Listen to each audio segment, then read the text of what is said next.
ಮಾಧವಪುರ ಎನ್ನುವ ಹಚ್ಚ ಹಸಿರಿನಿಂದ ಕೂಡಿದ ಗ್ರಾಮದಲ್ಲಿ ಸೋಮಯ್ಯ ಎನ್ನುವ ವ್ಯಕ್ತಿ ಇದ್ರು.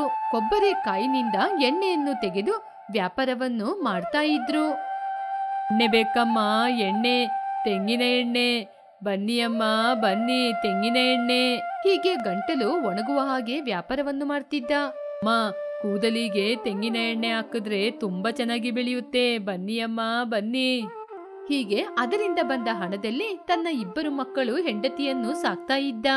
ಅವರ ಮಕ್ಕಳಾದ ರಾಗಿಣಿ ಮೋಗಿಣಿ ಕೂಡ ಆ ಎಣ್ಣೆಯನ್ನೇ ಹಾಕ್ತಿದ್ರು. ಸೋಮಯ್ಯನ ಹೆಂಡತಿಯಾದ ಸುಗುಣಮ್ಮ ತನ್ನ 2 ಹೆಣ್ಣು ಮಕ್ಕಳಿಗೆ ಎಣ್ಣೆ ಹಾಕಿ ತಲೆ ಬಾಚ್ತಾ ಇದ್ರು. ತಲೆಗೆ ಚೆನ್ನಾಗಿ ಎಣ್ಣೆ ಹಾಕೊಂಡ್ರೇನೆ ಕೂದ್ಲು ಉದ್ದವಾಗಿ ಬೆಳೆಯೋದು, ಕಣ್ಣು ಉರಿ ಕಡಿಮೆ ಆಗೋದು, ತಲೆನೋವು ಬರದೇ ಇರೋದು ಹೇಳಿ ತಲೆಗೆ ಎಣ್ಣೆ ಹಾಕುವುದನ್ನು ಅಭ್ಯಾಸ ಮಾಡಿದ್ರು. ಅಕ್ಕ ತಂಗಿ 2 ಕೂಡ ತಲೆಗೆ ಎಣ್ಣೆಯನ್ನು ಚೆನ್ನಾಗಿ ಹಾಕ್ತಿದ್ರು. ಎಣ್ಣೆ ಹಾಕಿದ್ರು ಕೂಡ ಅಕ್ಕನಿಗೆ ಮಾತ್ರ ಕೂದ್ಲು ಉದ್ದವಾಗಿ ಬರ್ತಾ ಇತ್ತು, ತಂಗಿಗೆ ಗಿಡ್ಡವಾಗಿಯೇ ಇತ್ತು. ನಾನು ಕೂಡ ಅಕ್ಕನ ಹಾಗೆ ಚೆನ್ನಾಗಿ ತಲೆಗೆ ಎಣ್ಣೆ ಹಾಕ್ತಾ ಇದ್ದೀನಿ, ನನ್ಗೆ ಯಾಕೆ ಕೂದ್ಲು ಉದ್ದ ಬರ್ಲಿಲ್ಲ? ಹೀಗೆ ಯಾವಾಗ್ಲೂ ಆಲೋಚನೆ ಮಾಡ್ತಿದ್ಲು. ಈ ಗುಣ ಇದ್ದಕ್ಕಿದ್ದಂಗೆ ಅಕ್ಕನ ಮೇಲೆ ಕೋಪವಾಗಿ ಬದಲಾಯಿತು. ನಮಗೆ ಗೊತ್ತಿಲ್ಲದೆ ಏನೋ ಒಂದು ಮಾಡ್ತಾ ಇದ್ದಾಳೆ, ಅದಕ್ಕೇನೆ ಅವಳು ಕೂದ್ಲು ಉದ್ದವಾಗಿ ಬೆಳೆದಿರೋದು. ಕೂದಲು ಬೆಳೆಯಲು ವಿಧ ವಿಧವಾದ ಶಾಂಪನ್ನು ಉಪಯೋಗ ಮಾಡಲು ಆರಂಭಿಸಿದ್ಲು, ಆದರೆ ಫಲನೇ ಸಿಗ್ಲಿಲ್ಲ. ವಿಧ ವಿಧವಾದ ಪುಸ್ತಕವನ್ನು ಓದಲಾರಂಭಿಸಿದ್ಲು. ಅಕ್ಕನಿಗಿಂತ ತಂಗಿಗೆ ಉದ್ದವಾದ ಕೂದಲು ಬೆಳಿಲೇ ಇಲ್ಲ. ಶಾಲೆಯಲ್ಲಿ ಕೂಡ ಅಕ್ಕ ತಂಗಿ 2 ಒಟ್ಟಿಗೆ ಕೂತಿದ್ರೆ ಅಕ್ಕನನ್ನೇ ಎಲ್ಲರೂ ಹೊಗಳ್ತಾ ಇದ್ರು. ರಾಗಿಣಿ ಕೂದ್ಲು ಎಷ್ಟು ಉದ್ದವಾಗಿದೆ ಅಲ್ವಾ, ಹಾವಿನ ಹಾಗೆ ಉದ್ದವಾಗಿದೆ, ಹೀಗೆ ಹೊಗಳ್ತಾನೆ ಇರ್ತಿದ್ಲು. ಇದರಿಂದ ಅವಳ ತಂಗಿಗೆ ಹೊಟ್ಟೆ ಕಿಚ್ಚು ಕೂಡ ಇದ್ದಕ್ಕಿದ್ದಂಗೆ ಅಧಿಕವಾಯಿತು. ಹೀಗೆ ಕೂದಲಿಗೋಸ್ಕರ ಏನೋ ಓದ್ಕೊಂಡೇ ಇರುವಾಗ ಅವಳಿಗೆ ಆ ಪುಸ್ತಕದಲ್ಲಿ ಒಂದು ವಾಕ್ಯ ಕಂಡಿತು. ಪೂರ್ವಕ್ಕೆ ಇರುವ ಕಾಡಿಗೆ ಹೋದ್ರೆ ಅಲ್ಲಿ ಬಂಗಾರದ ಎಲೆ ಸಿಗುತ್ತೆ, ಅದರ ಎಣ್ಣೆ ಹಾಕಿದ್ರೆ ಕೂದಲು ಉದ್ದವಾಗಿ ಬೆಳೆಯುತ್ತೆ, ಹಾಗೆ ಅಂತ ಬರೆದಿತ್ತು. ಭೈರವ ಕೋನೆ ಇಲ್ಲೇ ಅಲ್ವಾ, ಅಲ್ಲಿ ಹೋದ್ರೆ ಆ ಎಲೆ ಸಿಗುತ್ತೆ, ಅವಾಗ ಅದರಲ್ಲಿ ಎಣ್ಣೆ ಮಾಡಿ ಹಾಕಿದ್ರೆ ನನ್ ಕೂದಲು ಉದ್ದವಾಗಿ ಬೆಳೆಯುತ್ತೆ, ಹಾಗೆ ಅಂತ ಹೇಳಿ ಕಾಡಿಗೆ ಹೋದ್ಲು. ಹೀಗೆ ನಡ್ಕೊಂಡೆ ಭೈರವ ಕೋನೆಗೆ ಹೋಗಿ ಅಲ್ಲಿ ಹುಡುಕಲು ಆರಂಭಿಸಿದ್ಲು. ಹೀಗೆ ಹೋದಾಗ ಅವಳಿಗೆ ಚಿನ್ನದ ಬಣ್ಣದಲ್ಲಿರುವ ಎಲೆಗಳು ಸಿಕ್ತು. ಓ, ನನ್ನ ಆಸೆ ನೆರವೇರಿತು, ಚಿನ್ನದ ಎಲೆಗಳು ಇವೆ ಆಲೋಚನೆ ಮಾಡಿ ಆತ್ರದಿಂದ ಬಂಗಾರದ ಬಣ್ಣದಲ್ಲಿರುವ ಎಲೆಗಳನ್ನು ತಗೊಂಡ್ಲು. ಹೀಗೆ ಬರುವಾಗ ನೋಡದೆ ಕಲ್ಲಿಗೆ ಕಾಲು ತಾಗಿತ್ತು. ಆ ಕಲ್ಲು ಇದ್ದಕ್ಕಿದ್ದಂಗೆ ದೈವ ಕನ್ಯೆಯಾಗಿ ಬದಲಾಯಿತು. ಮಗುವೆ ಗೆ ಕರೆದಾಗ ಮೋಹಿನಿ ದೈವ ಕನ್ಯೆಯನ್ನು ನೋಡಿದ್ಲು. ದೈವ ಕನ್ಯೆಯನ್ನು ನೋಡಿದ ತಕ್ಷಣ ಮೋಹಿನಿ ಭಯದಿಂದ ಏನು ಮಾತಾಡ್ಬೇಕು ಅಂತ ಗೊತ್ತಿಲ್ಲದೆ ನಿಂತೋದ್ಲು. ಯಾರ್ ನೀವು ಅಮ್ಮ? ಹೀಗೆ ಎದರಲು ಆರಂಭಿಸಿದ್ಲು. ಆಗ ದೈವಕನ್ನಿ ನಗುತ್ತಾ, ಭಯಪಡಬೇಡಮ್ಮ, ನಾನು ದೆವ್ವನೋ ಭೂತನೋ ಅಲ್ಲ, ದೇವಕನ್ನಿ. ಒಬ್ಬ ಋಷಿಗಳ ಪಾಪದಿಂದ ಹೀಗೆ ಜನ್ಮ ತಾಳಿದೆ. ಬಳು ಕನ್ಯೆ ಹುಡುಗಿನಿಂದ ನನ್ನ ಶಾಪ ವಿಮೋಚನೆಯಾಗುತ್ತೆ ಅಂತ ಗೊತ್ತಾಯಿತು. ಇವತ್ತು ನಿನ್ನಿಂದ ನನ್ನ ಶಾಪ ವಿಮೋಚನೆಯಾಯಿತು. ಹೀಗೆ ತುಂಬಾ ಸಮಾಧಾನವಾಗಿ ಹೇಳಿದ್ರು. ಆ ಮಾತು ಕೇಳಿ ರಾಗಿಣಿಗೆ ತುಂಬಾನೇ ಸಂತೋಷವಾಯಿತು. ನಿಮ್ಮಿಂದ ನನಗೆ ಯಾವ ಕಷ್ಟನೂ ಇಲ್ವಲ್ಲ? ಹಾಗೆ ಹೇಳಿದಾಗ ದೈವಕನ್ಯೆ ನಗುತ್ತಾ ಇದ್ರು. ಭಯಪಡಬೇಡ, ನಾನು ದೈವಲೋಕಕ್ಕೆ ಹೋಗ್ತೀನಿ. ಮೊದಲು ನಿನಗೆ ಒಂದು ವರ ಕೊಡ್ಬೇಕು ಅನ್ಕೊಂಡಿದ್ದೀನಿ. ಹಾಗೆ ಹೇಳಿದಾಗ 1000 ದೀಪಗಳ ಬೆಳಕು ಅವಳ ಮುಖದಲ್ಲಿ ಕಂಡಿತು. ಇಷ್ಟವಾದ ವರವನ್ನು ಕೇಳು, ಖಂಡಿತವಾಗಿ ತೀರಿಸ್ತೀನಿ.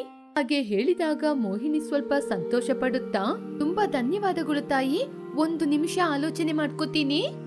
ಖಂಡಿತವಾಗಿ ಆಲೋಚನೆ ಮಾಡು. ಹೀಗೆ ಮೋಹಿನಿಯ ಕಡೆ ಕಿರುನಗೆಯನ್ನು ಬೀರುತ್ತಾ ನೋಡಿದ್ರು. ಕಡೆ ಈ ಕಡೆ ತಿರುಗಿ ನೋಡಿ ಒಂದು ತೀರ್ಮಾನಕ್ಕೆ ಬಂದಳು ಮೋಹಿನಿ.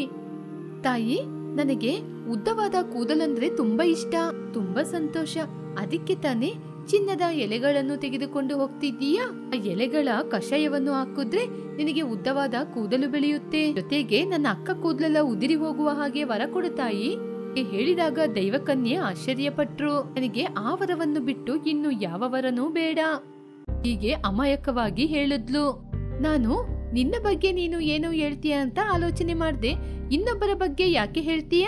ಯಾರು ಕೂಡ ನನ್ನನ್ನು ಹೊಗಳಲೇ ಇಲ್ಲ, ನನ್ನ ಅಕ್ಕನ ಮಾತ್ರ ಎಲ್ಲರೂ ಹೊಗಳ್ತಾ ಇದ್ರು. ಎಲ್ಲ ಸಣ್ಣ ವಿಚಾರ, ಆ ಒಂದು ವಿಚಾರದಿಂದ ನಿನ್ನೊಳಗೆ ನೀನು ಇಷ್ಟೊಂದು ಸೇಡನ್ನು ಇಟ್ಕೊಳ್ಬಾರ್ದು. ಎಲ್ಲ ನನಗ್ ಗೊತ್ತಿಲ್ಲ, ನನ್ನ ಅಕ್ಕನ ಕೂದ್ಲು ಉದುರಿ ಹೋಗ್ಬೇಕು ಅಷ್ಟೇ. ಹೀಗೆ ತುಂಬಾ ಹಠ ಮಾಡಿ ಕೇಳ್ತಾ ಇದ್ಲು. ಹೀಗೆ ದೈವಕನ್ಯೆ ಏನ್ ಮಾಡೋದು ಅಂತ ಗೊತ್ತಾಗದೆ ವರವನ್ನು ಕೊಟ್ರು. ಸರಿ, ಕೇಶಖಂಡನ ಹಯಂ ತ್ರಯಂಬಕಂ ಶೇಷಾಶುರಂ. ಹೀಗೆ ಮಂತ್ರವನ್ನು ಹೇಳಿದಾಗ ತನ್ನ ಕೈಯಲ್ಲಿ ಸ್ವಲ್ಪ ಎಳೆಗಳು ಉತ್ಪತ್ತಿಯಾಯಿತು. ಇದರಲ್ಲಿ ಇರುವಂತಹ ಎಣ್ಣೆಯನ್ನು ತೆಗೆದು ನಿನ್ನ ಅಕ್ಕ ತಲೆಗಚ್ಚುವ ಎಣ್ಣೆಯಲ್ಲಿ ಹಾಕು, ಅವಳ ಕೂದಲೆಲ್ಲ ಉದುರಿ ಹೋಗುತ್ತೆ ಹಾಗೆ ಹೇಳಿ ಮಾಯವಾದ್ರು. ತಕ್ಷಣ ಮೋಹಿನಿ ಕೂದಲು ಬರುವ ಎಲೆಯನ್ನು ಬಲದ ಕೈಯಲ್ಲಿ, ಕೂದಲು ಬರದಿರುವ ಎಲೆಯನ್ನು ಬಲದ ಕೈಯಲ್ಲಿ ಅಂತ ಹಿಡಿದುಕೊಂಡು ಮನೆಗೆ ಹೊರಟ್ಲು. ಎರಡು ಕೂಡ ಚಿನ್ನದ ಬಣ್ಣದಲ್ಲಿ ಹೊಳಿತಾ ಇತ್ತು. ಬಲದ ಕೈಯಲ್ಲಿ ಕೂದಲು ಬರ್ಲಿಕ್ಕೆ, ಎಡದ ಕೈಯಲ್ಲಿ ಕೂದಲು ಹೋಗ್ಲಿಕ್ಕೆ. ಯೋಚನೆ ಮಾಡ್ಕೊಂಡೆ ಮನೆಗೆ ಬಂದ್ಲು. ಮನೆಗೆ ಬಂದ ನಂತರ ಅದನ್ನು ಮರೆತು ಹೋಗಿ ಎಡದ ಕೈಯಲ್ಲಿರುವ ಎಣ್ಣೆಯನ್ನು ಅವಳು ಹಾಕುವಂತಹ ಎಣ್ಣೆಗೆ ಮರೆತು ಹೋಗಿ ಹಾಕೇ ಬಿಟ್ಲು. ಆಹಾ, ಸ್ವಲ್ಪ ದಿನಗಳ ನಂತರ ನನಗೆ ಕೂದಲು ತುಂಬಾ ಬೆಳೆಯುತ್ತೆ ಹೀಗೆ ಸಂತೋಷದಿಂದ ತೇಲಾಡ್ತಾ ಇದ್ಲು. ಸ್ವಲ್ಪ ದಿನದಲ್ಲಿ ನನ್ನ ಅಕ್ಕ ಕೂದಲೇ ಇಲ್ಲದೆ ಮೊಟ್ಟೆಯಾಗಿನೇ ಬರ್ತಾಳೆ. ಹೀಗೆ ತುಂಬಾ ನೀಚ ಸ್ವಭಾವದಿಂದ ಮನಸ್ಸೊಳಗೆ ಆಲೋಚನೆ ಮಾಡಿದ್ಲು. ಆದ್ರೆ ರಾಗಿಣಿಗೆ ಸ್ವಲ್ಪ ದಿನದಲ್ಲೇ ಕೂದಲೆಲ್ಲ ಉದುರಿ ಹೋಗಿ ಬೋಳಾಗ್ತಾ ಇತ್ತು. ರಾಗಿಣಿಯ ಜುಟ್ಟು ಇನ್ನಷ್ಟು ಉದ್ದವಾಗಲಾರಂಭಿಸಿತು. ಮೋಹಿನಿಗೆ ಏನು ಕೂಡ ಅರ್ಥವಾಗಲಿಲ್ಲ. ಇದೇನು ನನ್ ಕೂದಲು ಉದುರ್ತಾ ಇದೆ ಹೀಗೆ ಆಲೋಚನೆ ಮಾಡಲಾರಂಭಿಸಿದ್ಲು. ಆದರೆ ಮೋಹಿನಿಗೆ ಮಾತ್ರ ಕೂದಲು ಉದುರ್ತಾ ಇತ್ತು, ರಾಗಿಣಿಗೆ ಕಾಲಿಗಿಂತ ಕೆಳಗೇನೆ ಇತ್ತು. ಆ ನಂತರ ಪುನಃ ಎಲ್ಲರೂ ರಾಗಿಣಿಯ ಬಗ್ಗೆ ಮಾತನಾಡಲಾರಂಭಿಸಿದ್ರು. ಅಪ್ಪ, ರಾಗಿಣಿಯ ಕೂದಲು ಎಷ್ಟೊಂದ್ ಚೆನ್ನಾಗಿದೆ ಹೀಗೆ ಹೊಗಳಿಕೆ ಜಾಸ್ತಿ ಆಗ್ತಾ ಇತ್ತು. ಒಂದು ಕಡೆ ಅಕ್ಕನಿಗೆ ಉದ್ದವಾದ ಕೂದಲು, ಮತ್ತೊಂದು ಕಡೆ ತಲೆ ಬೋಳಾಗಿರುವ ತಂಗಿ. ಅಯ್ಯೋ, ನನ್ ಕೂದಲೆಲ್ಲ ಉದ್ರಿ ಹೋಯಿತು, ಹೇಗೆ ನನ್ ಮುಖನ ಎಲ್ರಿಗೂ ತೋರ್ಸೋದು ಹೀಗೆ ಅಳುತ್ತಾನೆ ಕೂತಿದ್ಲು. ತಾಯಿಯಾದ ಸುಗುಣ ಮೋಹಿನಿಯನ್ನು ನೋಡಲು ಬಂದ್ಲು. ಏನಮ್ಮ ಹೀಗೆ ಇದ್ದೀಯಾ, ಬಾಮ್ಮ ಹೊರಗಡೆ ಬಾ. ಇಲ್ಲಮ್ಮ, ನಾನ್ ಬರೋದಿಲ್ಲ. ಎಲ್ರೂ ನನ್ನ ನೋಡಿದ್ರೆ ಕೇವಲವಾಗಿ ಮಾತಾಡ್ತಾರೆ, ಮೊಟ್ಟ ತಲೆ ಅಂತ ಕೂಡ ಮಾತಾಡ್ತಾರೆ. ನನ್ನಿಂದ ಆಗೋದಿಲ್ಲ. ತಲೆ ಕೂದಲು ಉದ್ರಿ ಹೋಗೋದು ಸಾಧಾರಣವಾದ ವಿಚಾರ, ಅದರ ಬಗ್ಗೆ ಸುಮ್ನೆ ಆಲೋಚನೆ ಮಾಡ್ಬೇಡಮ್ಮ, ಹೇಗೆ ಹೋಯ್ತೋ ಹಾಗೇನೆ ಬರುತ್ತೆ ಹೀಗೆ ಬುದ್ಧಿ ಹೇಳಲು ಪ್ರಯತ್ನ ಪಟ್ಲು. ಆದ್ರೆ ರಾಗಿಣಿ ಏನು ಮಾತನಾಡ್ಲಿಲ್ಲ. ಒಳಗೆಯಿಂದ ಹೊರಗೆ ಬರ್ಲಿಕ್ಕೆ ನಾಚಿಕೆ ಪಡ್ತಿದ್ರು. ಇದರಿಂದ ಸುಗುಣ ಏನು ಮಾಡದೆ ಅಲ್ಲಿಂದ ಹೊರಟೋದ್ಲು. ಮರುದಿನ ರಾಗಿಣಿ ಉದ್ದವಾದ ಕೂದಲಿನಿಂದ ಮೋಹಿನಿಯನ್ನು ಕರೆದ್ಲು. ಮೋಹಿನಿ, ಏನಿದು ಹೊರಗಡೆ ಬಡದೆಲ್ಲ ಮಾಡಿ ಇವಾಗ ಹೊರಗೆ ಬಾ ಅಂತ ಹೇಳ್ತಾ ಇದ್ದೀಯ ನನ್ನ? ನಾನು ಏನೇ ಮಾಡ್ದೆ? ನೀನು ಏನ್ ಮಾಡ್ದೆ ಅಂತ ನಿನಗ್ ಕೂಡ ಗೊತ್ತಿಲ್ವಾ? ನೀನು ಮಾತಾಡ್ತಾ ಇದೀಯ ಮೋಹಿನಿ. ನನಗೇನೋ ಸಣ್ಣ ಜುಟ್ಟು, ಆದ್ರೆ ನಿನಗೆ ಉದ್ದವಾದ ಕೂದಲು. ನಿನಗೂ ಕೂಡ ಕೂದಲು ಬರುತ್ತೆ ಮೋಹಿನಿ, ಮೊದ್ಲು ನೀನು ಹೊರಗಡೆ ಬಾ. ನನಗೆ ಕೂದಲು ಬರದಿಲ್ಲ ಹೀಗೆ ನಡೆದ ವಿಚಾರವನ್ನೆಲ್ಲ ಹೇಳಿದ್ಲು. ಚಿಂತೆ ಮಾಡ್ಬೇಡ ಮೋಹಿನಿ, ನಡೆದಿದ್ದೇನೋ ನಡೆದೋಯ್ತು, ಎಲ್ಲವೂ ಸರಿಯಾಗುತ್ತೆ. ಇನ್ನು ಏನ್ ಮಾಡೋದು, ನನಗಂತೂ ಜುಟ್ಟು ಬರೋದಿಲ್ಲ, ನೀನೇನೋ ಮಾಯ ಮಾಡಿದ್ಯಾ ಹೇಳಿದಾಗ ರಾಗಿಣಿ ನಗ್ತಾ ಇದ್ಲು. ಮೋಹಿನಿ, ನಾನು ಯಾವ ರೀತಿ ಮಾಯೆ ಕೂಡ ಮಾಡ್ಲಿಲ್ಲ, ಸುಳ್ಳು ಹೇಳ್ಬೇಡಕ್ಕ. ಮೋಹಿನಿ, ಕೂದಲು ಬರ್ಲಿಕ್ಕೆ ಒಳ್ಳೆ ಎಣ್ಣೆ ಮಾತ್ರ ಅಲ್ಲ, ನಮ್ಮ ಆಲೋಚನೆ, ನಮ್ಮ ಟೆನ್ಷನ್ ಎಲ್ಲವೂ ಇದ್ರ ಮೇಲೆ ಡಿಪೆಂಡ್ ಆಗಿರುತ್ತೆ. ನೀನು ಕೂಡ ಟೆನ್ಷನ್ ಆಗದೆ ಉತ್ತಮ ಆಹಾರ ಪದಾರ್ಥಗಳನ್ನು ತೆಗೆದುಕೊಂಡರೆ ನಿನಗೂ ಕೂಡ ಕೂದಲು ಉದ್ದವಾಗಿ ಬರುತ್ತೆ. ಹೀಗೆ ಎಲ್ಲ ರೀತಿಯಲ್ಲಿ ಮಾತನಾಡಿ ರೂಮಿನಿಂದ ಹೊರಗಡೆ ಕರ್ಕೊಂಡ್ಬಂದ್ರು. ಇಷ್ಟೊಂದು ವಸ್ತುಗಳ ಜೊತೆ ಊಟದ ಬಗ್ಗೆ ಕೂಡ ಹೇಳಿದ್ಲು. ಹೀಗೆ ಮೋಹಿನಿ ದ್ವೇಷ, ಅಸೂಯೆ ಎಲ್ಲವನ್ನು ಬಿಟ್ಟು ಬೆಳಿಬೇಕು. ನಿಧಾನವಾಗಿ ಮೋಹಿನಿಯ ತಲೆಯಿಂದ ಕೂದಲು ಬರಲಾರಂಭಿಸಿತು. ಆ ಸಮಯದಲ್ಲಿ ಅವಳ ತಲೆಯಲ್ಲಿ ಕೂದಲನ್ನು ನೋಡಿ ಮೋಹಿನಿ ಆಶ್ಚರ್ಯಪಟ್ಟು, ಅಕ್ಕ, ನನಗೆ ಕೂದಲು ತುಂಬಾ ಉದ್ದವಾಗಿ ಬಂದಿದೆ ಹಾಗೆ ಹೇಳಿ ಸಂತೋಷ ಪಡ್ತಾ ಇದ್ಲು. ನಿನಗೆ ಕೂದಲು ನನಗಿಂತ ತುಂಬಾ ಉದ್ದವಾಗಿ ಚೆನ್ನಾಗಿ ಬೆಳೆದಿದೆ. ಹೀಗೆ ಮೋಹಿನಿ ರಾಗಿಣಿ ಕೂಡ ಸಂತೋಷದಿಂದ ಇರುವುದನ್ನು ನೋಡಿ ತಾಯಿ ಕೂಡ ಸಂತೋಷ ಪಟ್ರು. ತನ್ನ ಇಬ್ಬರು ಹೆಣ್ಣು ಮಕ್ಕಳು ಯಾವಾಗ್ಲೂ ಸಂತೋಷವಾಗಿರ್ಬೇಕು ಅಂತ ದೃಷ್ಟಿಯನ್ನು ತೆಗೆದ್ರು. ಹಾಸಿನಿಗೆ ಆ ರಾತ್ರಿ ಸರಿಯಾಗಿ ನಿದ್ರೆ ಬರ್ತಾ ಇರಲಿಲ್ಲ, ಬಹಳ ಕಸಿವಿಸಿ ಆಗ್ತಾ ಇರತ್ತೆ. ಇಷ್ಟರಲ್ಲಿ ಅವಳ ರೂಮ್ ಮೇಟ್ ಕಾವ್ಯ ಬರ್ತಾಳೆ. ಯಾಕೆ ಹಾಗೆ ಟೆನ್ಷನ್ ಪಟ್ಕೋತಾ ಇದ್ಯಾ? ರಂಗೋಲಿ ಕಾಂಪಿಟಿಷನ್ ಅಲ್ಲಿ ಈ ಸಲ ನೀನೇ ಫಸ್ಟ್ ಬರ್ತೀಯಾ, ನಾವೆಲ್ಲ ನಿಂಗೆ ಸಪೋರ್ಟ್ ಮಾಡ್ತಾ ಇದೀವಲ್ಲ. ಮೇಲಾಗಿ ನೀನ್ ಹಾಕುವ ರಂಗೋಲಿ ತುಂಬಾ ಅದ್ಭುತವಾಗಿರುತ್ತೆ, ನೋಡೋದಕ್ಕೆ ಎಷ್ಟು ಚೆನ್ನಾಗಿರುತ್ತೋ. ನನ್ ರಂಗೋಲಿ ಬಗ್ಗೆ ನಂಗೆ ಗೊತ್ತಿಲ್ವಾ ಹೇಳು? ಆದ್ರೆ ಟ್ಯಾಲೆಂಟ್ ಯಾರ ಸ್ವತ್ತು ಅಲ್ವಲ್ಲ, ಪ್ರತಿ ಸಲ ಹೊತ್ತವರು ಕಾಲೇಜ್ಗೆ ಬರ್ತಾ ಇರ್ತಾರಲ್ಲ. ನಿನಗೆ ಯಾರ ಮೇಲಾದ್ರೂ ಅನುಮಾನವಾಗಿದ್ಯಾ? ಹಾಗೆ ಯಾರಾದ್ರೂ ಇದ್ರೆ ಹೇಳು, ಅವರನ್ನ ರಂಗೋಲಿ ಕಾಂಪಿಟೇಷನ್ಗೆ ಬರದ ಹಾಗೆ ನೋಡ್ತೀವಿ. ನನಗೆ ಯಾರ ಮೇಲೇನೂ ಅನುಮಾನವಿಲ್ಲ, ಆದ್ರೆ ನಾಳೆ ಕಾಲೇಜ್ಗೆ ಹೋಗಿ ನೋಡಿದ್ರೆ ತಿಳಿಯುತ್ತೆ. ಸರಿ ಬಿಡು, ಇನ್ನು ನೀನು ಮಲ್ಕೋ, ಬಹಳ ಲೇಟ್ ಆಗಿ ಹೋಗಿದೆ. ಎಷ್ಟು ಹಾಯಾಗಿ ಮಲ್ಕೊಂಡ್ರೆ ಅಷ್ಟು ಚೆನ್ನಾಗಿ ರಂಗೋಲಿ ಹಾಕ್ಬೋದು ಗೊತ್ತಾ? ಮನಸ್ಸು ಪ್ರಶಾಂತವಾಗಿ ಇಟ್ಕೋ, ಇಲ್ಲ ಸಲ್ಲದ ಆಲೋಚನೆ ಇಟ್ಕೋಬೇಡ. ಹಾಗೆ ಎನ್ನುತ್ತಾ ಹಾಸಿನಿ ನಿದ್ರೆಯೊಳಗೆ ಜಾರುತ್ತಾಳೆ. ಮಾರನೇ ದಿನ ಕಾಲೇಜ್ಗೆ ಎಲ್ರೂ ಬರ್ತಾರೆ. ಬಹಳ ಜನ ರಂಗೋಲಿ ಕಾಂಪಿಟೇಷನ್ಗೆ ತಮ್ಮ ತಮ್ಮ ಹೆಸರು ಕೊಡುತ್ತಾರೆ. ಆಗಲೇ ಅಲ್ಲಿಗೆ ವೆನ್ನೆಲ್ಲಾ ಹೆಸರು ಬಹಳ ಕೇಳಿಸುತ್ತಾ ಇರುತ್ತೆ. ವೆನ್ನೆಲ್ಲ ಕೂಡ ಹಾಸಿನಿ ಕ್ಲಾಸ್ಮೇಟೆ. ಆದರೆ ಇದುವರೆಗೂ ರಂಗೋಲಿ ಸ್ಪರ್ಧೆಯಲ್ಲಿ ಪಾಲ್ಗೊಂಡಿರಲಿಲ್ಲ. ಮೊದಲ ಸಲ ರಂಗೋಲಿ ಸ್ಪರ್ಧೆಯಲ್ಲಿ ಬರುತ್ತಾಳೆ. ಅದನ್ನು ನೋಡಿ ಹಾಸಿನಿಗೆ ಬಹಳ ಕೋಪ ಬರುತ್ತೆ. ಏನೇ ವೆನ್ನೆಲ್ಲಾ, ನಿನ್ಗೇನಾದ್ರೂ ಹುಚ್ಚಾ? ನಾನು ಕೂಡ ಸ್ಪರ್ಧೆಯಲ್ಲಿದ್ದೀನಲ್ಲ, ಹೀಗೆ ಕಾಂಪಿಟಿಷನ್ ಅಲ್ಲಿ ಬರ್ತೀಯ ಯಾಕೆ? ಏನಾಗಿದೆ ನಿಂಗೆ? ನೀನಿರೇ, ಅದನ್ನ ನಾನ್ ನೋಡ್ಕೋತೀವಿ ವೆನ್ನೆಲ್ಲಾ, ಹಾಗೆ ಪಕ್ಕಕ್ಕೆ ಹೋಗಿ ಮಾತಾಡ್ಕೊಳ್ಳೋಣ ಬಾ ಎನ್ನುತ್ತಾ ಕಾವ್ಯ ಹಾಸಿನಿ ವೆನ್ನೆಲ್ಲನ್ನು ಸ್ವಲ್ಪ ಪಕ್ಕಕ್ಕೆ ಕರ್ಕೊಂಡು ಹೋಗ್ತಾರೆ. ಹಾಸಿನಿ ಕೋಪದಿಂದ ರೊಚ್ಚಿಗೇಳುತ್ತಾಳೆ. ಆದ್ರೆ ನೀನೇನ್ ಅನ್ಕೋತಾ ಇದೀಯೇ? ನಿನ್ನಂತ ಬಡವರಿಗೆ ಪ್ರೈಸ್ ಹೇಗೆ ಬರುತ್ತೆ ಅನ್ಕೋತಿದ್ಯಾ?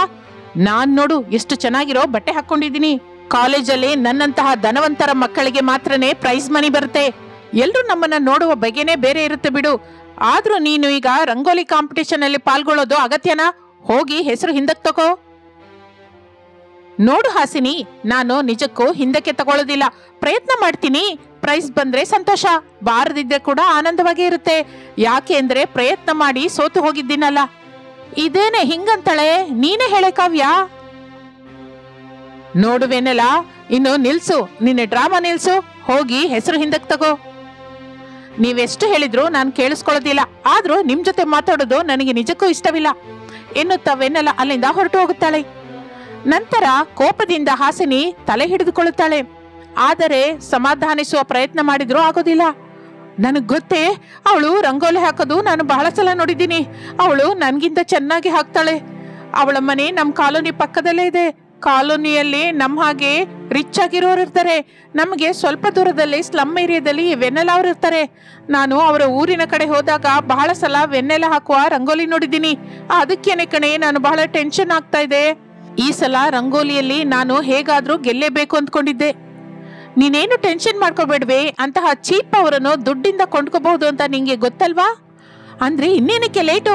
ತಕ್ಷಣ ಕೆಲಸದಲ್ಲೇ ಇರು. ಅಲ್ಲಿವರೆಗೂ ನನಗೆ ಟೆನ್ಷನ್ ಕಡಿಮೆ ಆಗೋದಿಲ್ಲ ಎಂದು ಹಾಸಿನಿ ಸ್ವಲ್ಪ ದುಡ್ಡು ಕೊಟ್ಟು ಕಾವ್ಯಳನ್ನು ವೆನ್ನೆಲ್ಲ ಹತ್ರ ಕಳಿಸುತ್ತಾಳೆ. ಕಾವ್ಯ ಹೋಗಿ ದುಡ್ಡು ಕೊಟ್ಟರು ವೆನ್ನೆಲ್ಲ ಒಪ್ಕೊಳ್ಳೋದಿಲ್ಲ. ನಾನು ಬಡವಳಾಗಿರ್ಬಹುದು, ಆದ್ರೆ ನನ್ನ ಟ್ಯಾಲೆಂಟ್ ಮಾರ್ಕೊಳ್ಳೋದಿಲ್ಲ. ನಿಮ್ಮ ದುಡ್ಡು ಬುದ್ಧಿವಂತಿಗೆ ನನ್ನ ಹತ್ರ ತೋರಿಸ್ಬೇಡಿ. ದುಡ್ಡು ಕಡಿಮೆ ಆಗಿರ್ಬಹುದು ಹೊರತು ಗುಣದಲ್ಲಿ ಮಾತ್ರ ನಾವು ಬಡವರು ಕಡಿಮೆ ಏನಲ್ಲ. ಅದು ನೆನ್ಪಿಟ್ಕೋ ಅಂತ ಹೇಳಿ ಹಾಸಿನಿಗೆ ಎನ್ನುತ್ತಾ ಕಾವ್ಯಳಿಗೆ ಚೀಮಾರಿ ಹಾಕಿ ಕಳಿಸುತ್ತಾಳೆ ವೆನ್ನೆಲ್ಲ. ವಿಷಯ ತಿಳಿದು ಹಾಸಿನಿ ಕೋಪದಿಂದ ರೊಚ್ಚಿಗೇಳುತ್ತಾಳೆ. ಇನ್ನು 1 ಗಂಟೆ ನಂತರ ರಂಗೋಲಿ ಕಾಂಪಿಟೇಷನ್ ಶುರುವಾಗುತ್ತದೆ. ಹಾಸಿನಿ ವೆನ್ನೆಲ್ಲ ಜೊತೆ ಬಹಳ ಜನ ರಂಗೋಲಿ ಕಾಂಪಿಟೇಷನ್ ಅಲ್ಲಿ ಭಾಗವಹಿಸುತ್ತಾರೆ. ಆದರೆ ಎಲ್ಲರ ಕಣ್ಣು ಹಾಸಿನಿ ವೆನ್ನೆಲ್ಲ ಹಾಕುವ ರಂಗೋಲಿಯ ಕಡೆಗೆ ಇರುತ್ತದೆ. ಸ್ವಲ್ಪ ಸಮಯದ ನಂತರ ಕಾವ್ಯ ಬೇಕು ಅಂತ ವೆನ್ನೆಲ್ಲ ರಂಗೋಲಿ ಮೇಲೆ ಅಲ್ಲೇ ಇರುವ ಬಕೆಟ್ ನೀರು ಬೀಳುವ ಹಾಗೆ ಮಾಡುತ್ತಾಳೆ. ಅಯ್ಯೋ, ಅಂದ್ಕೊಳ್ಳದೆ ನಡೆದೋಯ್ತು ವೆನ್ನೆಲ್ಲ, ನನ್ನನ್ನು ಕ್ಷಮಿಸು. ಆದ್ರೂ ನೀರಿನ ಬಕೆಟ್ ಇಲ್ಲಿ ಯಾರು ಇಡು ಅಂತ ಹೇಳಿದ್ರು? ಈ ತಪ್ಪೆಲ್ಲ ನಿಂದೆ ಅಲ್ವಾ? ಸ್ವಲ್ಪ ನೋಡ್ಕೋಬೇಕು ನೀನು. ಇಲ್ಲಿ ನೋಡು ಕಾವ್ಯ, ಏನ್ ಮಾಡ್ತಾ ಇದೀಯೇ? ಹಾಗೆ ಮಾತಾಡ್ತಾ ಇರ್ತೀಯಾ? ಮೊದಲೇ ಸಮಯ ಕಡಿಮೆ ಆಗಿದೆ. ನನ್ನ ಹತ್ರ ಬಂದು ರಂಗೋಲಿಯಲ್ಲಿ ಕೊಡು. ಬರ್ತಾ ಇದ್ದೀನಿ ಎಂದು ಕಾವ್ಯ ಗಾಬರಿಯಿಂದ ಹಾಸಿನಿ ಹತ್ರ ಹೋಗ್ತಾಳೆ. ವೆನ್ನೆಲ್ಲ ಏನೋ ತನ್ನ ರಂಗೋಲಿ ಮೇಲೆ ನೀರು ಬಿದ್ದಿರೋರನ್ನು ನೋಡಿ ಬಹಳ ದುಃಖ ಪಡುತ್ತಾಳೆ. ಅದೆಲ್ಲ ಹಾಸಿನಿ ಕಾವ್ಯಳ ಪ್ಲಾನ್ ಎಂದು ವೆನ್ನೆಲ್ಲಂಗೆ ಅರ್ಥವಾಗುತ್ತೆ. ಇನ್ನು ಸಮಯ ಕಡಿಮೆಯಾಗಿದ್ದುದರಿಂದ ತಕ್ಷಣ ವೆನ್ನೆಲ್ಲ ಎಲ್ಲ ಶುಭ್ರ ಮಾಡಿ ಮತ್ತೆ ಹೊಸದಾಗಿ ರಂಗೋಲಿ ಹಾಕುವುದಕ್ಕೆ ಶುರು ಮಾಡುತ್ತಾಳೆ. ಯಾರೂ ಊಹಿಸಿದ ವಿಧದಲ್ಲಿ ಸಂಕ್ರಾಂತಿ ರಂಗೋಲಿಯನ್ನು ಹಾಕುತ್ತಾಳೆ. ಆದ್ದರಿಂದ ಎಲ್ಲರೂ ವೆನ್ನೆಲ್ಲಳ ರಂಗೋಲಿ ಚೆನ್ನಾಗಿದೆ ಅಂತ ಹೇಳ್ತಾರೆ. ಸ್ವಲ್ಪ ಸಮಯಕ್ಕೆ ಎಲ್ಲರೂ ರಂಗೋಲಿ ಹಾಕುವುದು ಪೂರ್ತಿಯಾಗುತ್ತೆ. ಯಾರು ಊಹಿಸದ ವಿಧದಲ್ಲಿ ರಂಗೋಲಿ ಕಾಂಪಿಟೇಷನ್ ಅಲ್ಲಿ ವೆನ್ನೆಲ್ಲ ಮೊದಲ ಬಹುಮಾನ ಗೆಲ್ಲುತ್ತಾಳೆ. 2ನೇ ಪ್ರೈಸ್ ಹಾಸಿನಿಗೆ ಬರುತ್ತೆ. ಆದರೆ ಹಾಸಿನಿ ಮಾತ್ರ ಕೋಪದಿಂದನೇ ಇರ್ತಾಳೆ. ಬಹುಮಾನ ತೆಗೆದುಕೊಂಡ ನಂತರ ನಾನು ಎಷ್ಟು ಹೇಳಿದ್ರು ಕೇಳಿಸಿಕೊಳ್ಳದೆ ಸ್ಪರ್ಧೆಗೆ ಬಂದೆ. ನಾನು ಗೆಲ್ಲುವ ಸ್ಪರ್ಧೆಯಲ್ಲಿ ನಾನು ಸೋತು ಹೋಗುವಾಗ ಮಾಡಿದ್ಯಾ? ಇದು ಬಹಳ ತಪ್ಪು ವೆನ್ನೆಲ್ಲ, ಬಹಳ ತಪ್ಪು. ನಿನಗೆ ದುಡ್ಡು ಕೊಟ್ರು ಬಿಡಲ್ಲ ಅಂತ ಹೇಳಿದ್ದು ತಪ್ಪು ಅಂತೀಯಾ? ತಪ್ಪು ಮಾಡ್ತಾ ಇದೀಯೇ, ಬಹಳ ದೊಡ್ಡ ತಪ್ಪು ಮಾಡ್ತಾ ಇದೀಯಾ. ನಾನು ಯಾವ ತಪ್ಪು ಮಾಡಿಲ್ಲ. ಸ್ಪರ್ಧೆಯಲ್ಲಿ ಪಾಲ್ಗೊಳ್ಳೋದು ತಪ್ಪೇನಾಗುತ್ತೆ? ನಿಜಕ್ಕೂ ಸಂಕ್ರಾಂತಿ ಹಬ್ಬ ಅಲ್ವಾ? ಈ ಸಂಕ್ರಾಂತಿಗೆ ನಾನು ನಮ್ಮ ಮನೆಗೆ ರಂಗೋಲಿ ಬಹುಮಾನ ತಗೊಂಡು ಹೋಗ್ಬೇಕು ಅಂದ್ಕೊಂಡೆ. ಆದ್ರೆ ನೀನ್ ಅದನ್ನ ಹಾಳು ಮಾಡಿದೆ. ನಾನು ಕೂಡ ನಮ್ಮ ಊರಿಗಾಗಿ ರಂಗೋಲಿ ಸ್ಪರ್ಧೆಯಲ್ಲಿ ಭಾಗವಹಿಸಿದೆ. ಹಾಗೆ ವೆನ್ನೆಲ್ಲ ಮಾತನಾಡುತ್ತಾ ಇರುವಾಗ ಹಾಸಿನಿ ಕಾವ್ಯ ಇಬ್ಬರು ವೆನ್ನೆಲಳಿಗೆ ಇಷ್ಟ ಬಂದ ಹಾಗೆ ಹೊಡೆಯುತ್ತಾರೆ. ಮುಖಕ್ಕೆ ಗಾಯ ಕೂಡ ಆಗುತ್ತೆ. ವೆನ್ನೆಲಂಗೆ ಮನಸ್ಸಿಗೆ ಬಂದ ಹಾಗೆ ಹೊಡೆದು ಅವರಲ್ಲಿಂದ ಹೊರಟು ಹೋಗುತ್ತಾರೆ. ಪಾಪ ಗಾಯದ ಪಾಲಾದ ವೆನ್ನೆಲ ಮೌನವಾಗಿ ಮನೆಗೆ ಹೊರಡುತ್ತಾಳೆ. 2 ದಿನದ ನಂತರ ಎಲ್ಲರೂ ಸಂಕ್ರಾಂತಿ ಸಂಭ್ರಮ ಮಾಡ್ಕೋತಾ ಇರ್ತಾರೆ. ವೆನ್ನೆಲ ಇರುವ ಸ್ಲಮ್ ಏರಿಯಾದಲ್ಲಿ ಕೂಡ ಸಂಕ್ರಾಂತಿ ಹಬ್ಬ ನಡೆಯುತ್ತೆ. ಅಪ್ಪ ಅಪ್ಪ ತಗೊಳ್ಳಿ ನಿಮ್ಗೆ ಹೊಸ ಬಟ್ಟೆ. ಯಾಕಮ್ಮ ಇದೆಲ್ಲ? ದುಡ್ಡಿಲ್ಲ ಅಂತ ದುಃಖ ಪಡ್ತಾ ಇದ್ರೆ ಇದೆಲ್ಲ ಅಗತ್ಯನಾ? ಅಪ್ಪ ನಾನು ಸ್ವಲ್ಪ ದುಡ್ಡನ್ನ ಉಳಿತಾಯ ಮಾಡಿ ತಗೊಂಡ್ಬಂದಿದ್ದೀನಿ, ಹಾಕೊಳ್ಳಿ ಅಪ್ಪ. ಹಾಗೆ ಅಮ್ಮ, ಹಾಕೋತೀನಿ. ನನ್ನ ಮಗಳು ಎಷ್ಟು ಇಷ್ಟದಿಂದ ನನಗೆ ತಂದ ಬಟ್ಟೆ ಅಲ್ವಾ, ಹಾಕೊಳ್ದೆ ಇರ್ತೀನಾ? ಹೊರಗೆ ರಂಗೋಲಿ ಹಾಕಿದ್ದೀನಿ, ನೋಡಿದ್ರಪ್ಪ? ನೋಡಿದ್ದೀನಮ್ಮ. ಎಲ್ರು ನಿನ್ನ ಸಂಕ್ರಾಂತಿ ರಂಗೋಲಿ ಬಗ್ಗೆನೇ ಮಾತಾಡ್ಕೋತಾ ಇದ್ದಾರೆ. ನಾವು ಬಡವರು ಮಾತ್ರನೇ, ಆದ್ರೆ ಯಾವುದ್ರಲ್ಲೂ ಯಾರಿಗೂ ಕಡಿಮೆ ಇಲ್ಲ. ನಿನ್ನ ರಂಗೋಲಿಯಿಂದ ಮತ್ತೊಂದು ಸಲ ಎಲ್ರಿಗೂ ಆ ವಿಷಯ ತಿಳಿತು. ಇನ್ನು ಸಂಕ್ರಾಂತಿ ಅಡಿಗೆ ಎಲ್ಲ ಆಗೋಯ್ತಾ? ಮಾಡಿದ್ದೀನಿ ಅಪ್ಪ. ಬಿಸಿ ಬಿಸಿಯಾಗಿ ಅನ್ನ, ಪಪ್ಪು, ಸಾರು ಎಲ್ಲ ರೆಡಿಯಾಗಿದೆ. ಇನ್ನು ಇವೆಲ್ಲ ದಿನಾನು ತಿನ್ನೋದೇ ಅಲ್ವಾ ಅಪ್ಪ? ಸಂಕ್ರಾಂತಿ ಅಡಿಗೆ ಅಂತ ಇದ್ದೀರಾ ಯಾಕೆ? ಸಂಕ್ರಾಂತಿಗೆ ಎಷ್ಟೋ ಅಡಿಗೆ ತಿಂಡಿ ಮಾಡ್ತಾರಮ್ಮ. ವಡೆಗಳು, ಪೂರಿಗಳು, ಬಜ್ಜಿಗಳು, ಸ್ವೀಟ್ಸು, ಹಣ್ಣು, ಹೊಸ ಬಟ್ಟೆ, ಗಾಳಿಪಟನ ಹಾರಿಸೋದು, ಹೊಸ ಅಳಿಯಂದ್ರನ್ನ ಕರೆದು ಅವ್ರಿಗೆ ಮರ್ಯಾದೆ ಮಾಡೋದು, ಹೀಗೆ ಬಹಳನೇ ಇದೆ ಅಮ್ಮ. ಆದ್ರೆ ಅವೆಲ್ಲ ದುಡ್ಡಿರುವವರ ಮನೆಯಲ್ಲಿ ಮಾತ್ರ. ನಮ್ಮಂತಹ ಬಡವರ ಮನೆಯಲ್ಲಿ ಅದೆಲ್ಲ ಆಗೋದಿಲ್ಲ. ಆದ್ರೆ ನಾವು ಅದು ನಡೀತಾ ಇದೆ ಅಂತ ಅಂದ್ಕೊಳ್ಳೋದ್ರಲ್ಲಿ ಆನಂದ ಕೂಡ ಇದೆ. ಅದು ಸಾಕಲ್ವಾ? ಹಾಗೆ ಅನ್ನುತ್ತಾ ಶಿವಯ್ಯ ಅಲ್ಲಿಂದ ಹೊರಟು ಹೋಗುತ್ತಾನೆ. ತನ್ನ ತಂದೆ ಹೇಳಿದ ಮಾತಿಗೆ ದುಃಖ ಪಡುತ್ತಲೇ ವೆನ್ನೆಲ ಕಣ್ಣೀರು ಹಾಕಿಕೊಳ್ಳುತ್ತಾಳೆ. ಇಷ್ಟರಲ್ಲಿ ಆ ಮನೆಯ ಮುಂದಕ್ಕೆ ಒಂದು ಕಾರು ಬಂದು ನಿಲ್ಲುತ್ತದೆ. ಆ ಕಾರಿನೊಳಗಿಂದ ಹಾಸಿನಿ ತಂದೆ ರಾಜೇಂದ್ರ ಕಾರಿನಿಂದಿಳಿದು ವೆನ್ನೆಲಳ ಹತ್ತಿರ ಹೋಗುತ್ತಾರೆ. ಅವರನ್ನು ನೋಡಿ ವೆನ್ನೆಲ ಶಾಕ್ ಆಗುತ್ತಾಳೆ. ಏನು, ನಮ್ಮನೆಗೆ ಬಂದಿದ್ದೀರಾ? ದಯವಿಟ್ಟು ಇಲ್ಲಿ ಏನು ಮಾಡಬೇಡಿ, ಎಲ್ರೂ ಹಬ್ಬ ಮಾಡ್ಕೋತಾ ಇದ್ದೀವಿ. ನಮ್ ತಂದೆ ಕೂಡ ಇದ್ದಾರೆ. ಇಲ್ಲಿ ಅವಮಾನಿಸಬೇಡ ಹಾಸಿನಿ, ದಯವಿಟ್ಟು ನಮ್ಗೆ ಕಷ್ಟ ಕೊಡಬೇಡ. ಅಮ್ಮ ವೆನ್ನೆಲ, ಚಿಕ್ಕವಳಾದ್ರೂ ನೀನು ಬಹಳ ದೊಡ್ಡವಳು. ಒಂದು ಕಡೆ ನಿಮ್ಮ ಕಷ್ಟದ ಬಗ್ಗೆ ಆಲೋಚಿಸದೆ ನಿಮ್ಮ ಊರಿನ ಬಗ್ಗೆ, ನಿಮ್ಮ ಅಪ್ಪನ ಬಗ್ಗೆ ಆಲೋಚಿಸ್ತಾ ಬಂದಿದ್ಯಾ, ಬಹಳ ಗ್ರೇಟ್. ಹಾಸಿನಿ ನನ್ನ ಮಗಳು, ಅವಳು ರಂಗೋಲಿ ಸ್ಪರ್ಧೆಯಲ್ಲಿ 2nd ಪ್ರೈಸ್ ತಂದಿದ್ದಾಳೆ. ನನಗೆ ಬಹಳ ಸಂತೋಷ. ಆದರೆ ಆ ಸ್ಪರ್ಧೆಯಲ್ಲಿ ಗೆಲ್ಲೋದಿಕ್ಕಾಗಿ ಅವಳು ಮಾಡಿದ ಕೆಲಸ ನನಗೆ ಹಿಡಿಸಲಿಲ್ಲ. ಆ ವಿಷಯ ನಿಮ್ಮ ಪ್ರಿನ್ಸಿಪಲ್ಗೆ ತಿಳಿದಿದೆ.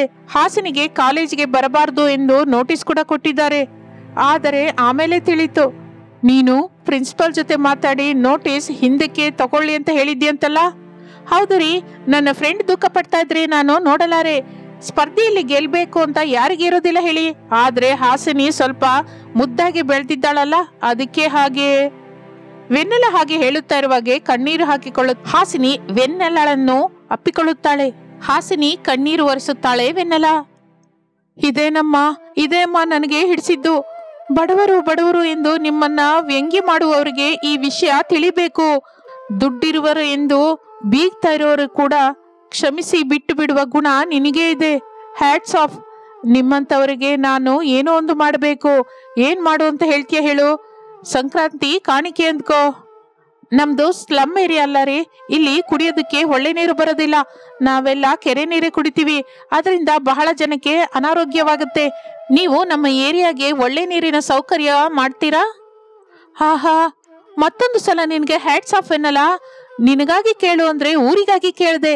ನಿನ್ನಂತಹ ಒಳ್ಳೆ ಮನುಷ್ಯಳು ಇನ್ನೆಲ್ಲಿರ್ತಾಳೆ ಹೇಳು? ಇಂತಹ ನಿನಗೆ ಒಂದು ಒಳ್ಳೆ ಕಾಣಿಕೆ, ಸಂಕ್ರಾಂತಿ ಕಾಣಿಕೆ ಕೊಡ್ತಾ ಇದ್ದೀವಿ. ಅದು ನಾನಲ್ಲ, ಹಾಸಿನಿ ಹೇಳ್ತಾಳೆ. ನಿಮ್ಮ ಏರಿಯಾಗೆ ಒಳ್ಳೆ ನೀರಿನ ಸೌಕರ್ಯ, ಹಾಗೆ ಒಂದು ಆಸ್ಪತ್ರೆ, ಇನ್ನು ರೋಡು, ಡ್ರೈನೇಜ್ ಕಾಲುವೆ ಇವೆಲ್ಲ ಏರ್ಪಾಟು ಮಾಡಿಸ್ತೀನಿ. ಹಾಸಿನಿ ಹೇಳಿದ ಮಾತಿಗೆ ವೆನ್ನೆಲಳ ಬಾಯಿಂದ ಮಾತೇ ಬರಲಿಲ್ಲ. ಇನ್ನು ರಾಜೇಂದ್ರನ ಕಾಲಿನ ಮೇಲೆ ಬಿದ್ದು ಕಣ್ಣೀರು ಹಾಕುತ್ತಾಳೆ ವೆನ್ನೆಲ. ಬಹಳ ಸಂತೋಷವಾಗಿದೆ ರೀ. ಇನ್ನು ಶಿವಯ್ಯ ಕೂಡ ಅವರಿಗೆ ನಮಸ್ಕಾರ ಮಾಡುತ್ತಾನೆ. ಅವರನ್ನು ನೋಡಿ ರಾಜೇಂದ್ರ ಬಹಳ ಸಂತೋಷಿಸುತ್ತಾನೆ. ನನ್ನ ಜೀವನದಲ್ಲಿ ಇದು ಯಾವತ್ತಿಗೂ ಮರೆತು ಹೋಗಲಾರದ ಸಂಘಟನೆ. ಬಹಳ ಸಂತೋಷವಾಗಿದೆ ಅಪ್ಪ. ನಂಗೆ ಗೊತ್ತಮ್ಮ, ಹೆತ್ರೆ ಹೆಣ್ಮಗಳನ್ನೇ ಹೆರ್ಬೇಕು ಅಂತ ಯಾಕಂತಾರೋ ಈಗಲಾದ್ರೂ ಬಹಳ ಜನಕ್ಕೆ ಅರ್ಥವಾಗಿರುತ್ತೆ. ನನ್ನ ಬಂಗಾರದ ತಾಯಿ ಎಂದು ಶಿವಯ್ಯ ತನ್ನ ಮಗಳನ್ನು ಹಾಡಿ ಹೊಗಳುತ್ತಾನೆ. ಇನ್ನು ರಾಜೇಂದ್ರ ಹೇಳಿದ ಹಾಗೆ ಆ ಊರಿಗೆ ಎಲ್ಲ ಏರ್ಪಾಟು ಮಾಡುವ ಕೆಲಸದಲ್ಲಿ ಬೀಳುತ್ತಾನೆ. ವೆನ್ನೆಲ ಬಹಳ ಸಂತೋಷಿಸುತ್ತಾಳೆ. ಆ ಸಂಕ್ರಾಂತಿ ಹಬ್ಬ ಅವರ ಏರಿಯಾಗೆ ಹೊಸ ಬೆಳಕನ್ನು ತರುತ್ತದೆ. ಅದನ್ನೆಲ್ಲ ನೋಡಿ ಶಿವಯ್ಯ, ವೆನ್ನೆಲ, ಆ ಏರಿಯಾ ಜನರು ಬಹಳ ಆನಂದಿಸುತ್ತಾರೆ.